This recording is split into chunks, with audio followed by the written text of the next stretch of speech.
ప్రజలందరికీ నమస్కారం. నా పేరు ఎల్కే అశోక్ కుమార్ కురువా. నేను Telangana Jagruthi IT cell state general secretary. ఈరోజు కవితక్క గారు చేపట్టినటువంటి ఈ నిరాహార దీక్ష దిగ్విజయంగా కొనసాగుతుంది. ఎందుకంటే కవితక్క గారు ప్రజల కోసం పనిచేస్తున్నారు, పేద ప్రజల కోసం పనిచేస్తున్నారు. ఈ రేవంత్ రెడ్డి గారి ప్రభుత్వం ధనికులకు ఒక రీతి, పేదవాళ్ళకు ఒక రీతిగా వర్క్ చేస్తున్నారు. హైడ్రా అనే ఒక సంస్థ ప్రజల ఆస్తిపాస్తులకు రక్షణగా ఉండాలి, కానీ పేద ప్రజలను దోచుకునే విధంగా ప్రవర్తిస్తుంది. ఇలాంటి ప్రభుత్వం మాకొద్దు అని పేద ప్రజలు నెత్తినోరు మొత్తుకుంటున్నారు. అట్లాగే ఈ ప్రభుత్వం చేస్తున్నటువంటి అరాచకాలను చూస్తుంటే చాలా ఘోరంగా ఉన్నాయి.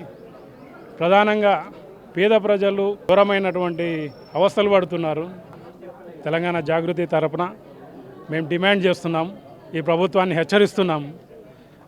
మీరు ఏదైతే పేద ప్రజల గుళ్ళు కూల్చేసిర్రో అవి పునర్నిర్మించాలని మేము గట్టిగా హెచ్చరిస్తున్నాం. లేకపోతే మా ఉద్యమం తీవ్రతరం అవుతుందని మేము ఈ విధంగా తెలియజేస్తున్నాం. జై జాగృతి.